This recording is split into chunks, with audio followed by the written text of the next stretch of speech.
Amrita ma'am और Amrita ma'am को जितने लोग जानते हैं उन सबको मेरा नमस्ते सलाम आदाब।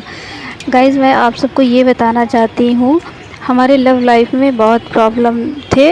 मेरे पार्टनर को मुझ पे ट्रस्ट नहीं था, वो मुझ पे बहुत डाउट करते थे और हम लोगों में बहुत झगड़ा होता रहता था। फिर मैंने एक दिन यूट्यूब पे अमृता मैम का वीडियो देखा और मैंने उनसे कांटेक्ट किया।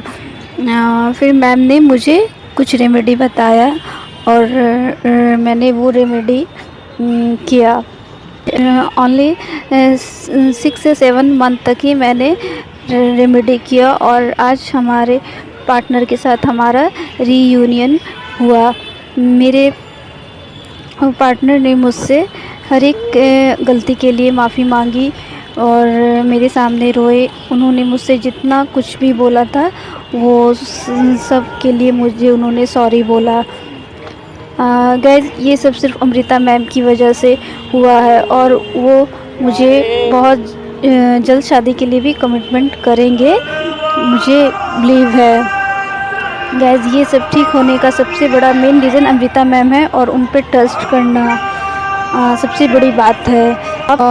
मैं अमृता मैम का तहे दिल से शुक्रिया अदा करती हूँ। Thank you so much ma'am. Hello my dear Aquarius, आज हम देखेंगे आपके पार्टनर की करंट एनर्जी क्या है और उनका नेक्स्ट स्टेप आफ्टर 15 डेज तक, विद इन 15 डेज में क्या होने वाला है। ओके डियर, तो ये करंट एनर्जी है, तो विद इन 15 डेज जब से आप देख रहे हो इस वीडियो को उस समय से 15 डेज आप ले सकते हो क्योंकि एक टाइमलेस रीडिंग है। ओके डियर, सो और जो है मैं आपको वीडियो के एंड में साईं बाबा के मैसेज भी देने वाली हूँ, एक और शिव बाबा के भी मैसेज देने वाली हूँ, तो डेफिनेटली वीडियो के एंड तक बिल्कुल बने रहे क्योंकि वीडियो बहुत इंटरेस्टिंग होने वाला है। देखते हैं कि आपके पर्सन की करंट एनर्जी क्या है, क्या मेजर चेंज आप नेक्स्ट स्टेप में उनके देख सकते हो फ्रॉम नाउ। ओके डियर, सो मेरे जितने भी न्यू व्यूवर्स हैं मैं उन सबसे रिक्वेस्ट करना चाहूंगी कि सब्सक्राइब करना बिल्कुल मत भूलना डियर, क्योंकि एक्वेरियस की वीडियोस में टाइम टू टाइम डालती रहती हूँ, आपके पर्सन के अपडेट में डालती रहती हूँ, तो डेफिनेटली अगर आप सब्सक्राइब कर लेंगे तो आपके पास सबसे पहले पहुंचेंगे। तो देखते हैं, सबसे पहला जो कार्ड आया डियर वो है टेम्परेंस की एनर्जी आई है, हाई प्रिस्टेस, एंड जो तीसरा कार्ड है द चैरियट। ओके, डेफिनेटली आखिर ये कार्ड क्यों आया है डियर देखेंगे, इसको डिस्क्राइब करेंगे। इस डिवाइन गाइड ये टेम्परेंस, ये हाई प्रिस्टेस एंड चैरियट के कार्ड क्यों आए हैं for my Aquarius. Okay, temperance की एनर्जी को क्लैरिफाई करने के लिए आए हैं 9 ऑफ पेंटिकल्स की एनर्जी डियर और एस ऑफ कप्स के कार्ड आए हैं। हाई प्रिस्टेस को क्लैरिफाई करने के लिए page of source and 7 of cups की एनर्जी आई है और चैरियट के कार्ड को क्लैरिफाई करने के लिए ये 2 कार्ड्स आए हैं, the moon and 6 of wands की एनर्जी है। ओके डियर, और जो ओवरऑल एनर्जी है डियर वो हैंगमैन की है। तो देखते हैं आखिर ऐसी एनर्जी क्यों है, क्या हो रखा है। सबसे पहले हम आपको बताएंगे डियर, आई होप आपको कार्ड बहुत क्लियरिटी के साथ दिख रहे हैं डियर। सो सबसे पहले मैं आपको बताना चाहूंगी भाई डियर कि जो आपके पर्सन के साइन हैं जो सबसे ज्यादा मौजूद है यहाँ पे वो है कैंसर, पाइसेस, स्कॉर्पियो, यानी कर्क राशि वाले, मीन राशि वाले और वृश्चिक राशि वाले आपके यहाँ पे पर्सन हो सकते हैं। यहाँ पे मुझे लियो भी दिख रहे हैं, एरीज मेष राशि वाले भी दिख रहे हैं, शी राशि वाले दिख रहे हैं, मकर राशि, टॉरस, वृषभ राशि, तुला राशि एंड कुंभ राशि भी मुझे नजर आ रहे हैं। तो ये साइन आपके पर्सन के हो सकते हैं, वैसे सारे साइन यहाँ पे मौजूद है डियर। ओके, सो जो है सबसे इंपॉर्टेंट चीज जो मुझे यहाँ पे दिख रहा है डियर, जो टेम्परेंस की एनर्जी है, कहीं ना कहीं आपके जो है बस आपने जो होप रखे, आपने जो अपने इमोशन को बैलेंस रखा है उसका कहीं ना कहीं आपको फल मिलने वाला है। जो अपने आप को बैलेंस करके आपने रखा है, उस होप का, उस इमोशन को जो बैलेंस रखा है आपने, उस होप का वो होप फुलफिलमेंट कहीं ना कहीं आपकी होने वाली है। ये मुझे सबसे पहले दिख रहा है, क्योंकि ये जो यहाँ पर सिचुएशन आपके मुझे दिख रही है कि जो आपके पर्सन है वो कहीं ना कहीं अब 2 रिश्ते में फंसे हैं और 2 जगह फंसे हुए हैं, या ये कह सकते हो कि आप भी वेरी इंपॉर्टेंट हो उनके लिए, लेकिन और भी कोई इंपॉर्टेंट हो रखा है, क्योंकि आपके जो पर्सन है वो बहुत ही ज्यादा कंफ्यूजिंग एनर्जी में है। वो डिसाइड नहीं कर पा रहे हैं कि उनके लिए बेस्ट क्या है। समटाइम्स उनको ऐसा लगता है कि आप उनके लिए बहुत सही हो, समटाइम्स उनको लगता है कि थर्ड पार्टी सही है, एंड जो है वो कंफ्यूजन मोड में चल रहे हैं। और मैं आपको ये बताना चाहूंगी कि आपके पर्सन के पास बहुत सारे ऑप्शंस हैं, वो बार बार अपने ऑप्शंस की तरफ घूमते हैं एंड आप उनको कहीं ना कहीं प्रायोरिटी नहीं लगते हो। इसकी वजह से आप जो है कहीं बहुत ज्यादा परेशान मुझे दिख रहे हो, एक अकेलापन आप महसूस करते हो और चीजें आपके सराउंडिंग आपको ऐसी लगती है जैसे कैसे सॉल्व करें, क्या करें जो ये चीजें सॉल्व हो सके। क्योंकि आपकी जो सिचुएशन है डियर वो डेफिनेटली एक रियली नेचुरली जो है प्रॉब्लमेटिक है, बिकॉज आपके पर्सन जितना ध्यान आप पर देना चाहिए उतना ध्यान नहीं देते हैं। इग्नोरेंस वाली एनर्जी उनकी कहीं ना कहीं मुझे यहाँ पर दिख रही है। और जिस भी पर्सन से जुड़े हुए हैं डियर, माय डियर, मैं आपको बताना चाहूंगी जिस भी पर्सन से वो जुड़े हुए हैं वो बहुत ही ज्यादा डोमिनेटिंग, कंट्रोलिंग है। और इतने कंट्रोलिंग और डोमिनेटिंग होने की वजह से भी के बावजूद भी आपके पर्सन को लगता है कि थर्ड पार्टी ही सही है। क्योंकि यहाँ पर किन्हीं के पर्सन पे ब्लैक मैजिक भी हो रखा है। आपके पर्सन पे किन्हीं का, अगर ब्लैक मैजिक मैं बोलती हूँ डियर तो सडनली पहले दिमाग में आप जरूर से घुमा लेना बात को कि ब्लैक मैजिक तभी होता है। मेरे न्यू व्यूअर्स जो भी है शायद उनको नहीं पता होगा, तो मैं बता देना चाहती हूँ कि जब सडन चेंजेस होते हैं तो समझना कि ब्लैक मैजिक है। जब आपके पर्सन एकदम से अलग बिहेव करने लगे तो समझ लीजिए डियर कि ये ब्लैक मैजिक है। Okay dear. और जो है एकदम से कमिटमेंट से हट जाना और थर्ड पार्टी को चूज कर लेना is also black magic my dear. तो अगर ऐसा सिचुएशन हो रहा है तभी आपके पर्सन पे ब्लैक मैजिक है। और डियर ब्लैक मैजिक जब होते हैं तो आपके पर्सन के माइंड किसी और के कंट्रोल में होते हैं, तो आपके साथ वो नेचुरली गलत बिहेव करने लग जाते हैं क्योंकि आपसे हटाने के लिए ही ब्लैक मैजिक किया जाता है समटाइम्स। तो ये चीज जो है डियर आपको समझना होगा, क्योंकि यहाँ पे मुझे किन्हीं के पर्सन पे ब्लैक मैजिक दिख रहा है और कोई थर्ड पार्टी ने कर रखा आपके पर्सन पे ब्लैक मैजिक दिया। और इसके वजह से आपके पर्सन जो कमिटमेंट दे रखे थे वो कमिटमेंट से हट गए हैं। और इवन मुझे ये भी दिख रहा है कि आपके पर्सन ने मैसेज सही से नहीं कर रहे हैं, इग्नोर कर रहे हैं एंड जो है अपने जो किए ही अपने द्वारा किए हुए वादे से हट रहे हैं, ऐसा मुझे यहाँ पे दिख रहा है डियर। लेकिन आपने बहुत पेशेंस बना के रखा है, अपने आप को अकेले में भी बैलेंस करके रखा हुआ है। आपको कभी कभी ये भी लगता होगा डियर कि मैं मूव ऑन कर जाऊं इस रिश्ते से एंड जो है एक न्यू लव स्टार्ट हो, न्यू प्रपोजल किसी और को ढूंढ लूं, ऐसा होता है ना, एक डेस्परेसी होती है कि लगता है जैसे कि अब ये बहुत फेड अप हो गए इस रिश्ते से एंड निकल करके एक न्यू रिलेशन में जाते हैं तो सही रहेगा, ऐसा मन में आता है आपके। तो माय डियर मैं आपको कहना चाहूंगी कि किन्हीं का न्यू लव भी, न्यू प्रपोजल भी आपके लाइफ में आने वाला है, मुझे ऐसा दिख रहा है। जो आपने इस रिलेशनशिप को अगर आपने झेला है अगर, तो किन्हीं के लाइफ में न्यू लव भी स्टार्ट होने वाला है। लेकिन किन्हीं के लाइफ में यही पार्टनर आपके सही होकर के भी नेक्स्ट स्टेप में आते हुए मुझे दिख रहे हैं। Okay my dear. तो यहाँ पे जो है ना एक जीत की भी एनर्जी है, द चैरियट की एनर्जी है, जिसमें जो ये डेफिनेटली कहता है डियर कि आपने जो पेन देखा है इस लव लाइफ में, अप्स एंड डाउन्स देखे हैं, उसमें कहीं ना कहीं अब जाकर के आपकी जीत हासिल होने वाली है। और इसी जीत को क्लैरिफाई करने के लिए एक और जीत का कार्ड है, वो है 6 ऑफ वैंड्स के डियर। डेफिनेटली आपके पर्सन को मैं आपकी तरफ आते हुए देख पा रही हूँ। आई डोंट नो किनके पर्सन के साथ आपका रीयूनियन होने वाला है, बट जो भी पर्सन है डियर उन्होंने आपसे बहुत कुछ हाइड कर रखा है इन द पास्ट। जो थर्ड पार्टी है आपके रिलेशनशिप में वो कहीं ना कहीं जाएगी। मुझे ऐसा दिख रहा है कि थर्ड पार्टी हो सकता है बहुत सारा किन्हीं का एंड होने वाला है एंड आपके पर्सन की तरफ, आपका पर्सन का आपकी तरफ रुख होने वाला है। आपको कमिटमेंट देने, आपसे अच्छे से बात करने, आपको आपके साथ एक कनेक्शन बनाने के लिए आपके पास आ सकते हैं डियर।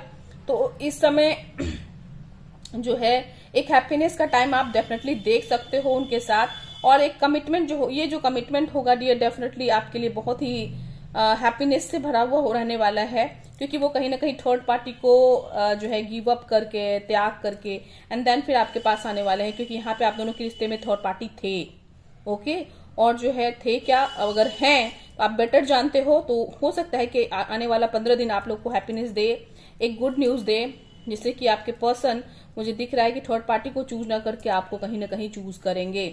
लेकिन यहाँ पे जो है मुझे न्यू लव भी आते किन्हीं का दिख रहा है। हो सकता है कि किन्हीं का जो आप लोग कपल भी नहीं, मतलब सिंगल हो। अगर आप सिंगल हो डियर तो डेफिनेटली एक न्यू प्रपोजल आते हुए मैं यहाँ देख पा रही हूँ डियर। और अगर मैरिड भी हो डियर, ये रीडिंग जो होती है मैरिड अनमैरिड सबके लिए है डेफिनेटली। तो जिनके लिए भी कुछ इंपॉर्टेंट मैसेज होता है तो मुझे कार्ड में बताना ही होता है। तो यहाँ पे मुझे जो सिंगल है उनके लिए एक प्रपोजल आते हुए भी दिख रहा है अपनी लव लाइफ में। ओके डियर, और ये बहुत ही खुशनुमा माहौल बनने वाला है विद इन 15 डेज आप लोग के लिए।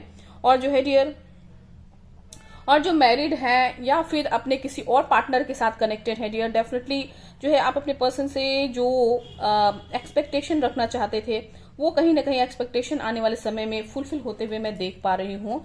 लेकिन आपके पर्सन डियर जिनसे भी आप कनेक्टेड हो थोड़ा कंफ्यूज सोल हैं, वो उनके पास इतने ऑप्शन होते हैं कि वो दूसरे को चूज कर लेते हैं, आपको आपके पास आते आते वो किसी दूसरे के हो जाते हैं।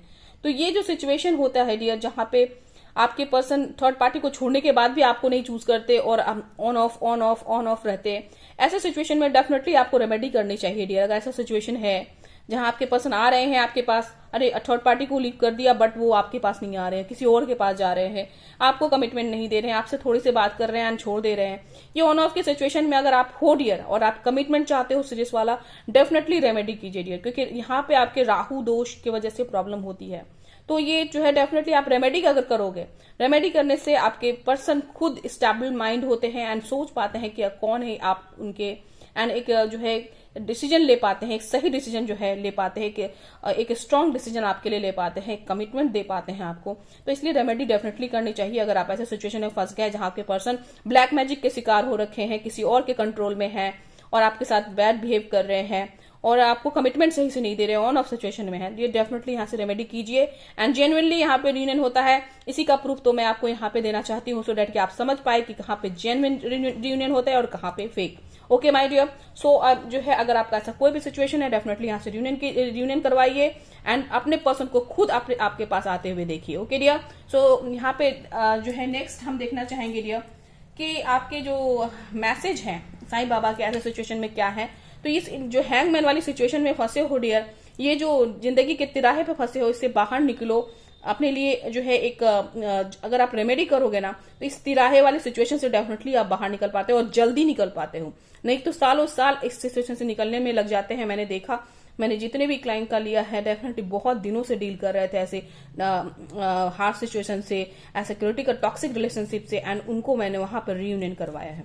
तो डेफिनेटली अगर आप भी अपना ऐसा सिचुएशन में फंसे हो तो रियूनियन कराइए डियर, अपने प्लैनेटरी कंडीशन को सही कीजिए। ओके डियर, सो एक्वेरियस देखते हैं कि साईं बाबा आपसे क्या कहना चाहते हैं। साईं बाबा के मैसेज लेंगे एंड साईं बाबा का मैसेज जानेंगे कि please Sai Baba guide for my Aquarius, क्या आप क्या मैसेज देना चाहते हैं उन्हें।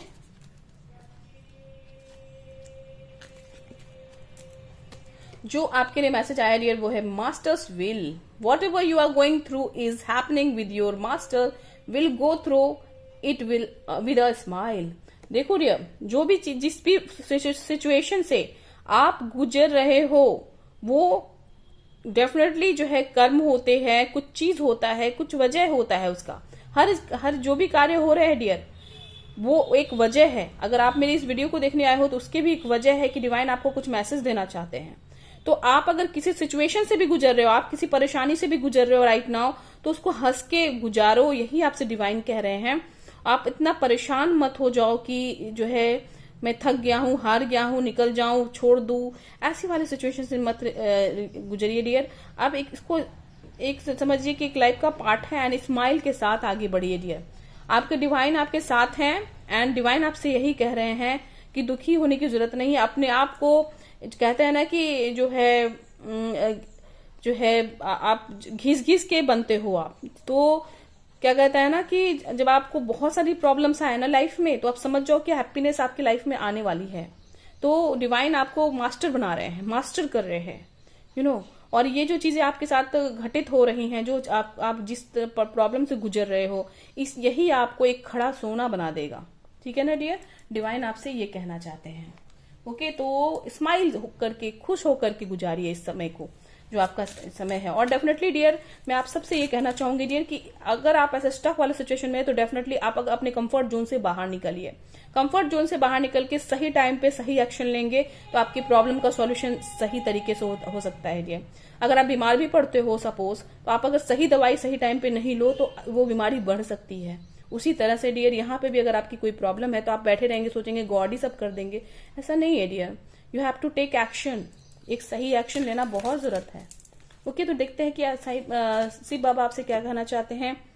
Goddess Sati, emotional control. Act practically instead of being emotional to handle the situation and well-being of people around you. तो डियर आप यहाँ पे ज्यादा इमोशनल अगर होकर के चीजों को हैंडल करोगे तो यहाँ पे प्रॉब्लम आपकी सॉल्व नहीं होगी. एक्ट प्रैक्टिकली, प्रैक्टिकल अप्रोच लो, एक्शन लो चीजों को सही करने के लिए. अगर आप एक्शन नहीं लोगे, इस कंफर्ट जोन से बाहर नहीं आओगे तो ये सिचुएशन सॉल्व होना मुश्किल है. इस चीज को हैंडल करने के लिए अपने इमोशन को कंट्रोल करो और प्रैक्टिकल एक्शन लो और चीजों को सही करो. स्पेशली इमोशनल कंट्रोल करने के लिए आपको कहा गया है, आपको स्पेशली कहा गया है कि जो है प्रैक्टिकल अप्रोच लीजिए अपने प्रॉब्लम को सॉल्व करने के लिए.